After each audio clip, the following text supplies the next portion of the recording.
While relaxing, you notice Taco Bell is bringing back their double-decker taco. You reach for the screen only to realize refried beans are not keto. Or are they? Here's a quick and easy replacement. Now I'm going to be using a fully cooked Jimmy Dean's sausage patty, but you can use whatever fully cooked sausage you have on hand. And the next ingredient will be ground lupin beans. And you may need to add additional seasoning if they're not already seasoned like these. Now for about 30 seconds, warm a patty in the microwave till it looks like this and add it to the bowl. Then you're going to add warm water to the bowl. And yes, warm water is important because you want to keep those fats liquid. And while you can season it however you like, I put 1/4 teaspoon onion powder, 1/4 teaspoon ground cumin, and sprinkle in a little cayenne to give it some heat. But you can use chili powder if you'd like.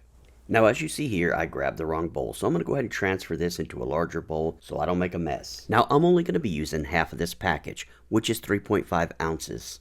And notice here, the importance of ground lupin bean. Since it's ground, it absorbs the water very well, allowing you the opportunity to make a quick and easy keto refried bean substitute. Now it's very important, mix this up well. Remember, we're putting this in the microwave, so you don't want any dry pieces left. You want to make sure it's good and mixed before placing it in the microwave. Now the directions state 2 to 3 minutes. I have a 1000-watt microwave and it took the 3 minutes to cook it.